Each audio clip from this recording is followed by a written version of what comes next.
Assalamualaikum warahmatullahi wabarakatuh. Perkenalkan, nama saya Alhan Haripasa. Saya dari kelompok 5.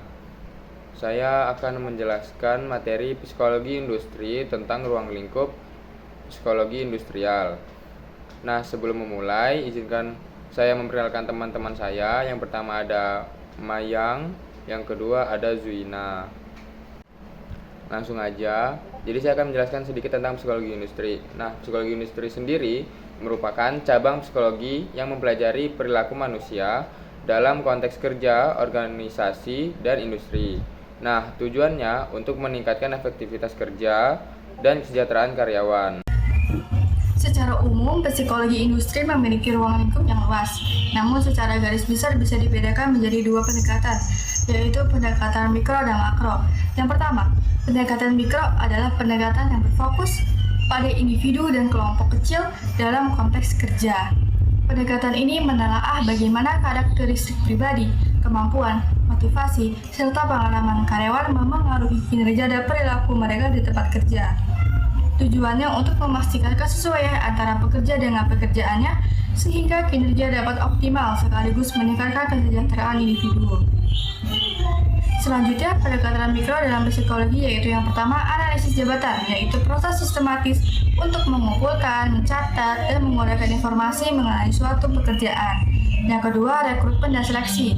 Tujuannya untuk memastikan bahwa orang yang direkrut tidak hanya memenuhi persyaratan teknis, tetapi juga sesuai dengan budaya organisasi sehingga mampu berkontribusi secara optimal dalam jangka panjang.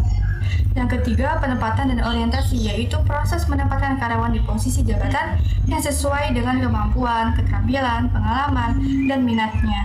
Sedangkan orientasi adalah kegiatan pengenalan karyawan baru terhadap organisasi yang meliputi budaya kerja, struktur, aturan, serta tugas dan tanggung jawab jabatan.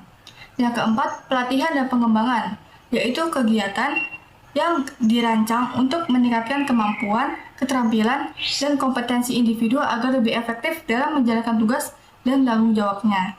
Yang kelima, penilaian kinerja, yaitu proses mengevaluasi karyawan untuk mengetahui pencapaian individu, mengidentifikasi kelebihan dan kelemahan, sebagai dasar pengambilan keputusan manajemen terkait promosi, penghargaan, kompensasi, atau tindakan perbaikan.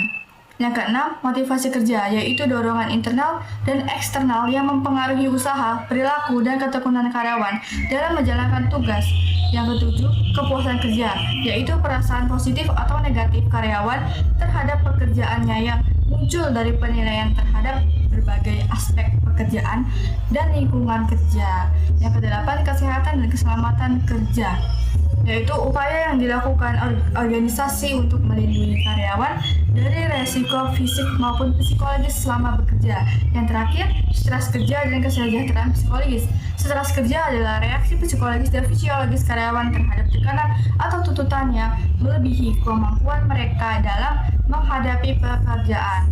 Sedangkan kesejahteraan psikologis mengacu pada kondisi mental dan emosional karyawan yang seimbang, termasuk rasa puas, tenang, motivasi, dan mampu menghadapi tantangan kerja dengan baik.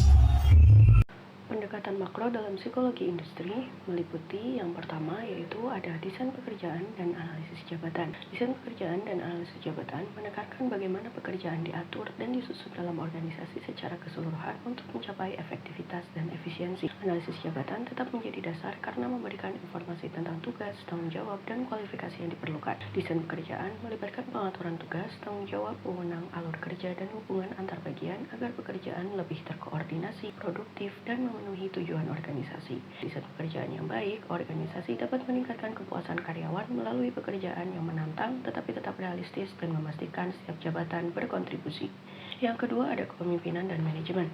Menekankan peran pimpinan dan sistem manajerial dalam mempengaruhi perilaku, kinerja, dan koordinasi di seluruh organisasi. Gaya kepemimpinan, kualitas komunikasi, dan pengambilan keputusan manajerial memiliki dampak langsung pada produktivitas, kepuasan kerja, serta hubungan antar bagian. Dengan pengelolaan kepemimpinan dan manajemen yang baik, organisasi mampu menciptakan lingkungan kerja yang terstruktur, harmonis, dan mendukung pencapaian tujuan strategi secara kolektif. Yang ketiga, ada komunikasi organisasi. Komunikasi organisasi adalah proses pertukaran informasi, ide, dan pesan dalam sebuah organisasi yang bertujuan untuk mendukung koordinasi, kerjasama, dan pencapaian tujuan bersama. Komunikasi ini bisa berlangsung secara vertikal, horizontal, maupun diagonal. Dalam psikologi industri, komunikasi organisasi dipandang sebagai salah satu faktor kunci yang menentukan efektivitas kerja, karena informasi yang jelas dan tepat akan mencegah kesalahpahaman, meningkatkan partisipasi, serta memperkuat ikatan individu dan kelompok. Yang keempat, ada budaya organisasi dan iklim kerja. Budaya organisasi adalah seperangkat nilai, norma, keyakinan, serta pola perilaku yang dianut bersama oleh anggota organisasi dan menjadi pedoman dalam bekerja. Sementara itu, iklim kerja lebih merujuk pada persepsi karyawan terhadap suasana dan kondisi lingkungan kerja, seperti tingkat kepercayaan, dukungan atasan, kebebasan berpendapat, hingga keadilan dalam perlakuan. Dalam psikologi industri, budaya organisasi berfungsi sebagai fondasi identitas perusahaan, sedangkan iklim kerja berperan sebagai indikator keseharian yang dirasakan langsung oleh karyawan. Yang kelima, ada pengembangan organisasi, yaitu usaha terencana dalam ruang lingkup organisasi yang dikelola oleh manajemen puncak dengan tujuan meningkatkan efektivitas serta kesehatan organisasi melalui intervensi pada organisasi secara terencana. Keenam, ada hubungan industrial ketenagakerjaan, merupakan bagian dari perbaikan masyarakat yang dilakukan dalam rangka mewujudkan Indonesia seutuhnya dalam pemajuan kebudayaan Indonesia secara menyeluruh untuk mewujudkan masyarakat yang sejahtera, adil, dan makmur, serta tidak memihak baik material maupun spiritual yang berlandaskan Pancasila dan UUD 1945.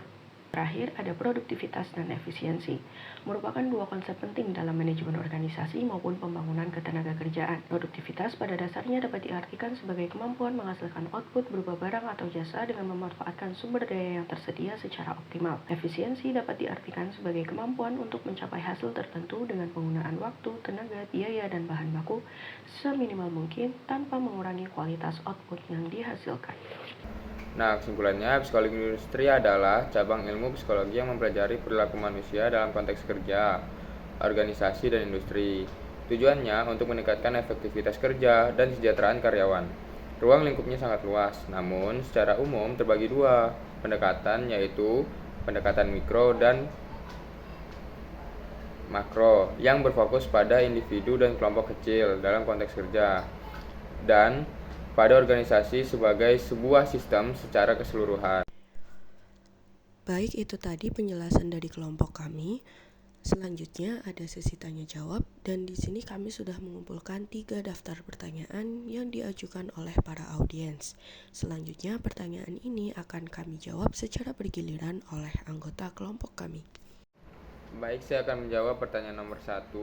Nah, jadi itu tadi tanya pengertian dari makro dan contoh produktivitasnya. Nah, saya akan menjelaskan bahwa tuh makro merupakan melihat berlaku dan produktivitas dari tingkat organisasi, sistem kerja, atau bahkan ekonomi tenaga kerja secara keseluruhan, bukan individu ataupun kelompok kecil. Nah, sebenarnya itu makro itu lebih meneliti bagaimana faktor-faktor besar seperti kebijakan perusahaan, budaya organisasi, sistem manajemen, teknologi, dan kondisi ekonomi perusahaan yang dapat mempengaruhi kinerja karyawan dan produktivitas organisasi secara umum.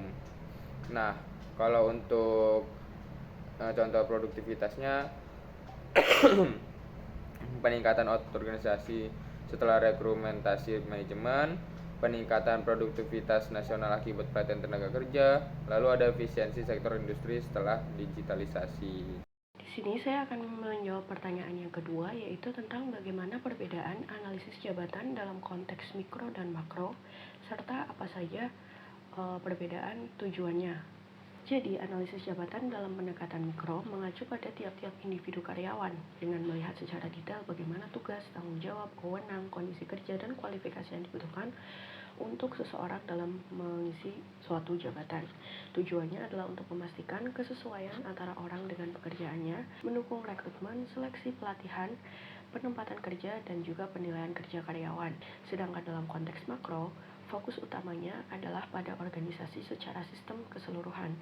Analisis jabatan di sini digunakan untuk merancang struktur pekerjaan dan alur kerja antar bagian, serta memastikan pekerjaan tersusun secara efisien, tidak ada tumpang tindih, dan seluruh jabatan berkontribusi optimal dalam tujuan strategis organisasi. Selanjutnya, pertanyaan ketiga akan dijawab oleh Sri Mayangsari.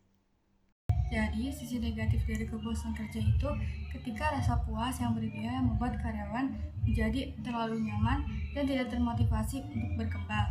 Mereka bisa kehilangan semangat untuk meningkatkan kinerja atau mencari inovasi baru. Selain itu, kepuasan yang terlalu tinggi dapat membuat karyawan sulit menerima perubahan, menurunkan daya saing, dan menciptakan rasa puas diri yang justru menghambat kemajuan organisasi. Demikian presentasi tentang ruang lingkup psikologi industri dari kelompok kami. Terima kasih atas perhatiannya. Mohon maaf atas segala kekurangan. Kami akhiri. Wassalamualaikum warahmatullahi wabarakatuh.